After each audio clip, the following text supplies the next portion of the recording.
پھر ایک اور چیز ہے، اور وہ چیز ہے جہاں وہ بحث کرتے ہیں کہ عین ثابتہ کیا چیز ہے۔ ایک ہے اللہ تعالی کا علم، اور ایک ہے اللہ کا ارادہ، اور ایک ہے اللہ کی قدرت۔ یہ سب چیزیں ہم صرف زبان کا سہارا لے کے اس پہ بات کر سکتے ہیں، وگرنہ یہ چیزیں زمان اور مکان سے ماورا ہیں۔ اللہ تعالیٰ کی یہ جو صفت علم ہے نا، خدا کی باقی ساری صفات اس کے تحت۔ علم اور دوسری بڑی صفت جس کے تحت ساری صفات آ جاتی ہیں وہ مشیت ہے، اللہ کا چاہنا۔ اللہ تعالیٰ کا اپنا جو علم ہے وہ ایسا عین ہے۔ عین کس کو کہتے ہیں؟ عربی میں چشمے کو، عین کہتے ہیں سردار کو، عین کہتے ہیں پتھر کو، عین کہتے ہیں بڑی چیز کو۔ اللہ تعالیٰ کا اپنا علم جو ہے نا، جو کچھ اس کے علم میں ہے وہی چیز جب ظاہر ہوتی ہے تو وہ مخلوق ہے۔ علم ہے اور ارادے میں آ جاتا ہے، اس لیے عین ثابت وہ ہے جو اللہ کے علم میں ہے، اور عین خارج کہتے ہیں جو کچھ اس کے علم کے مطابق ہوتا ہے۔ یہ ایک ذرہ برابر ایک دوسرے کے خلاف نہیں ہوتے۔ جو عین ثابت میں ہے وہی عین خارج میں ہے۔ اس کے علم میں ہے کہ فلاں تاریخ کو فلاں گھر میں فلاں جگہ یہ بچہ ہوگا، اور اس کے رنگ بالوں کا رنگ یہ ہوگا، اور اتنے بال ہوں گے۔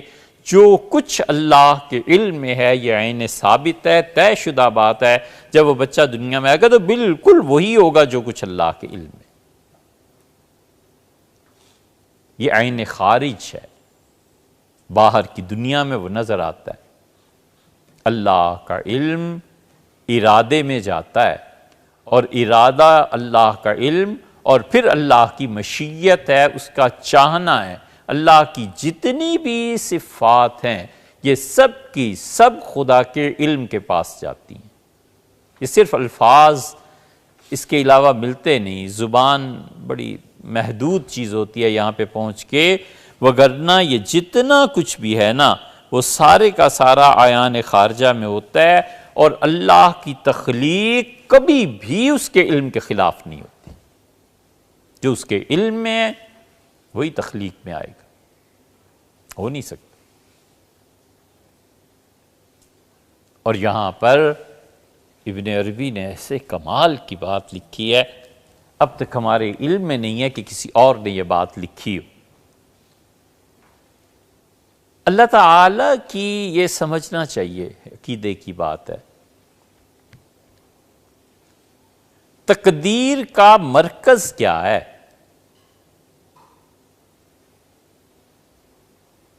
یہ جو ہم سب کہتے ہیں نا، اور یہ تقدیر پہ حدیثیں آئی ہیں، احادیث، اور تقدیر کا نہ ماننے والا کافر ہو جاتا ہے۔ تقدیر کا مرکز کیا ہے؟ تقدیر کا مرکز اللہ کا اگر علم مان لیا جائے کہ خدا کے علم میں ہے، تو تقدیر کا مرکز علم الہیہ کو بنائیں تو پھر نتیجہ ہر اعتبار سے جو بھی سامنے آئے گا تو جبر کوئی کچھ بھی نہیں۔ اللہ کے علم میں ہے نا کہ فلاں سن میں یہ ہونا ہے، کون سا جبر ہے؟ وہ تو ہونا ہی ہونا ہے، اللہ کے علم میں۔ اب کہو اللہ کے علم میں کیوں ہے، تو اس کیوں کا اب کیا جواب ہے؟ کچھ بھی نہیں، بیکار بات۔ یہاں پر پہنچ کے بہت سے حقائق جو ثابت ہوتے ہیں اس پہ کیوں کا لفظ استعمال نہیں کیا جا سکتا۔ بڑی آسان مثال ہے، خلا میں کسی چیز کا وزن نہیں ہوتا، یہ تو پوچھا جا سکتا ہے کہ کیسے نہیں ہوتا، وہ بتا دیں گے سائنسدان کہ کیسے نہیں ہوتا۔ اب کوئی یہ کہ کیوں ہوتا ہے، تو کیوں کا کیا مطلب ہے؟ بس ہے۔ دمبے سے کوئی پوچھے کہ تمہارا رنگ سفید کیوں ہے تو ہے، اب کیا کرے کوئی؟ کیوں کا مسئلہ اس پہ پیدا نہیں ہوتا۔ زمین میں کشش ثقل ہے اور ثقل کی وجہ سے چیزیں نیچے کی طرف آتی ہیں۔ پتھر کو گرایا جائے گا تو نیچے کی طرف آئے گا، پانی کو بہایا جائے گا تو نشیب کی طرف بہے گا۔ اب کہے کیوں ہے تو کشش ثقل ہے۔ ثقل کیوں ہے؟ کچھ بھی نہیں۔ کیا جواب اللہ نے رکھا ہے؟ اللہ نے کیوں رکھا ہے؟ یہ تو پھر کیوں اعتراض کی صورت میں تو پھر ختم ہی نہ ہوتا۔ اس لیے تقدیر کا مرکز اگر اللہ کے علم کو مانا جائے تو جبر ثابت نہیں ہوتا، کچھ بھی نہیں، اللہ کے علم میں ہے۔ کیوں اللہ کے علم؟ اللہ ہے یار، اس کے علم میں نہ ہو تو وہ ناقص ہے، اور ناقص خدا نہیں ہوتا۔ اگر اللہ کے علم میں کوئی چیز نہ ہو تو معاذ اللہ، استغفر اللہ، اللہ جاہل ٹھہرے گا نا، اور اللہ جاہل نہیں ہے۔ کیوں ہے؟ خود اللہ ہی کیوں ہے؟ پھر چلو اس لائن پہ۔ اس لیے تقدیر کا مرکز اگر مان لیا جائے اللہ کے علم کو تو کوئی جبر نہیں ہے۔ اللہ کے علم میں تھا کہ فلاں آدمی نے نابینا ہونا ہے، وہ نابینا ہے۔ اللہ کے علم میں تھا کہ اس انسان کو سلطنت ملنی ہے۔ جو اللہ کا علم ہے وہی چیز تقدیر میں، خارج میں، عین خارجہ میں، عین ثابتہ سے نکل کے خارج میں ثابت ہو گئی، بس اللہ کا علم۔ اور اگر مان لیا جائے، یہ آگ کا سمندر ہے آگے، اگر مان لیا جائے کہ اللہ کی تقدیر کا مرکز اللہ کی قدرت ہے تو پھر یہ سارا جبر ہے، یہ سب جبر ہے۔ قدرت ہے نا، تو کیوں موت دے دی؟ آپ زندہ رکھنے پہ تو قادر ہی تھے۔ کیوں اس نے گناہ کیا؟ آپ اسے پاک نہیں رکھ سکتے تھے؟ کیوں مجھے جہنم میں پھینک رہے ہیں؟ میں نے ایسے کام کیے ہیں۔ تقدیر کا مرکز اگر اللہ کی قدرت کو مان لیا جائے تو یہ جبر ہے۔ یہ ایسی بحث ہے جہاں پہنچ کے سانس رکتا ہے اور دم گھٹتا ہے۔ ابن عربی نے، امام رازی نے، اور کس نے ان مباحث میں حصہ لیا ہے؟ پورا بھرا پڑا ہے آپ کا سارا لٹریچر کہ اللہ کی تقدیر کا مرکز کیا ہے، علم ہے یا قدرت ہے۔ اگر قدرت کو مانے تو سب کچھ جبر ہے، اگر علم کو مانے تو کوئی جبر نہیں۔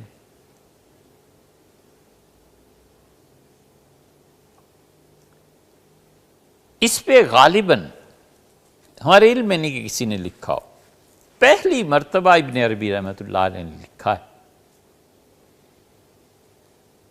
ابن عربی رحمۃ اللہ نے لکھا ہے کہ جب تم عین ثابتہ میں تھے، اچھا ایک بات بیچ میں اور آ گئی کہ عمومی طور پر آپ دیکھیں نا زندگی میں تو تقدیر کا مرکز اللہ کی قدرت ہی ٹھہرتی ہے، اور انسان اپنے آپ کو مجبور پاتا ہے۔ کئی چیزیں انسان اپنے آپ کو مجبور پاتا ہے، نہیں کر سکتا، اس کے خلاف نہیں جا سکتا۔ حضرت رسالت پناہ صلی اللہ علیہ وسلم کی وہ جو حدیث ہے نا، وہ بہت اس معاملے میں ڈرا دینے والی۔ ایک آدمی نے اپنی خواہشات کا ذکر کیا تھا، ان ساری احادیث کا مجموعہ جو ہے اس کا خلاصہ یہی ہے۔ تو رسول اللہ صلی اللہ علیہ وسلم نے فرمایا دونوں مقامات پہ اس نے اولاد سے بچنے کی کہ اور اولاد نہ ہو اس کی بات کی، تو آپ نے فرمایا کچھ کر لو، جو جس نے آنا ہے سو آنا ہی ہے۔ مطلب یہ کہ اللہ کے علم میں جو چیز ہے وہ اس عین ثابت سے نکل کے عین خارج میں آئے گی، اس نے آنا ہی ہے، تم کچھ بھی کر لو۔ جبر ہو گیا۔ اور اس سے خطرناک وہ جو بہت شدید چیز ہے نا، اس نے کہا اللہ کے رسول ان معاملات میں کیا؟ تو رسول اللہ صلی اللہ علیہ وسلم نے فرمایا تم میں سے جس کی تقدیر میں جتنا حصہ اس بدکاری کا لکھ دیا گیا ہے وہ پہنچ کے رہے گا، تم کچھ کر لو۔ زیادہ سے زیادہ ابن عربی رحمۃ اللہ نے لکھا ہے کہ وہ واقعہ ظاہر میں نہیں ہوگا مگر خواب میں ہو جائے گا۔ وہ کہتے ہیں اللہ کا جو عین ثابتہ میں جو چیز تھی نا، اس کے علم میں اس نے ظہور پذیر ہونا ہی ہونا ہے، وہ اللہ کا ارادہ ہے۔ تم نے ظاہر میں کچھ نہیں کیا، خواب میں ہو گیا، چلو۔ اور اس کی دلیل بھی بڑی اچھی دی ہے۔ انہوں نے اس کی دلیل یہ دی ہے کہ وہ کہتے ہیں کہ قرآن کریم پہ غور نہیں کرتے۔ حضرت ایوب علیہ السلام نے یہ قسم کھا لی کہ وہ اپنی بیوی کو اتنے درے لگائیں گے، تو اللہ تعالیٰ نے فرمایا کہ اچھا تم اپنی بیوی کو اتنے درے نہیں لگاؤ، خذ بیدک ضغثاً، اپنے ہاتھ میں ایک درخت کی شاخ پکڑ لو، فضرب، اور اس کو مارو، فضرب بہی، اس کے ساتھ، ولا تحنث، تمہاری قسم نہیں ٹوٹے گی۔ تو کہاں درے اور کہاں ایک شاخ کا ایسے لگا دینا۔ تو کہتے ہیں کہ جو اللہ کے علم میں تھا وہ جب عین ثابتہ سے عین خارجہ میں آیا تو اسے اللہ تعالیٰ نے دروں کی بجائے شاخ میں تبدیل کر دیا۔ اسی لیے عین ثابتہ میں اگر کوئی چیز ایسی اس کی تھی اللہ کے علم میں، تو عین خارجہ میں جب آئے گی تو جسمانی طور پر نہ صحیح خوابی طور پہ ہو جائے گا یہ کام۔ بڑی مشکل بحث۔ ابن عربی نے کمال کیا رحمۃ اللہ علیہ۔ اس لیے جو ابن عربی پہ کفر کا فتویٰ دیتے ہیں نا، اور ابن عربی کو گمراہ قرار دیتے ہیں، ہم حیران ہوتے ہیں کہ ابن عربی کو تم نے پڑھا بھی ہے، وہ کہتا کیا ہے بیچارہ۔ ابن عربی رحمۃ اللہ علیہ نے شاید اس سے پہلے ہم نے نہیں دیکھا کسی نے اس مسئلے کو حل کیا ہو۔ ابن عربی رحمۃ اللہ علیہ فرماتے ہیں کہ اصل اعتبار ہوتا ہے اصل کا۔ اصل کیا ہے؟ ہم جب عام انسانی زندگی میں اصل دیکھتے ہیں نا تو مجبوری نظر آتی ہے، جبر۔ بس کتنا رزق ملا، یار اللہ کو یہی منظور تھا۔ موت کیوں جلدی ہو گئی، اللہ کو یہی منظور تھا۔ ہزاروں خواہشیں ایسی کہ ہر خواہش پہ دم نکلے، بہت نکلے میرے ارماں لیکن پھر بھی کم نکلے۔ جتنے ارمان تھے نا، ارمان وہ آرزو جو پوری نہ ہو پائے، اسے ہی کہتے ہیں نا۔ تو بہت سی آرزویں پوری ہوئیں لیکن صحیح جو آرزویں پوری ہونی تھیں ہو نہیں پائیں، جبر ہے نا۔ اس جبر میں عمومی زندگی میں جبر پایا جاتا ہے۔ تو اس لیے جب اس پہلو پہ نظر جاتی ہے تو لوگ کہتے ہیں کائنات میں سارا جبر ہی جبر ہے، اختیار کہاں ہے، قدر کہاں ہے۔ قدر کس کو کہتے ہیں؟ قدر کہتے ہیں حد بندی کو، قدر کہتے ہیں چار دیواری کو، حدود کا متعین کر دینا۔ قدرم مقدورا، اللہ تعالیٰ نے حدود متعین کر دی۔ حدود متعین کرنے کا مطلب یہ ہوتا ہے کہ اللہ تعالیٰ نے اپنی مشیت سے جو چاہا سو اس کے لیے اتنا دائرہ اس کی آزادی کا مقرر کیا۔ اگر مقرر نہ ہوتا تو فساد پھیلتا۔ وَلَوْ بَسَطَ اللَّهُ الرِّزْقَ لِعِبَادِهِ، اور اگر اللہ اپنے بندوں میں سے ہر ایک کو دولت کی فراوانی دے دیتا، لَبَغَوْا، تو اس زمین پہ کوئی خدا کو ماننے والا، سب بغاوت میں چلے جاتے۔ تو عمومی طور پہ جبر زندگی میں محسوس ہوتا ہے۔ مولانا نے لکھا، ابن عربی رحمۃ اللہ علیہ، وہ کہتے ہیں جبر نہیں ہے، تم اصل میں دیکھو کیا ہے۔ پھر وہ کہتے ہیں اصل میں جب تم عین ثابتہ میں تھے، جب تم اللہ کے علم میں تھے،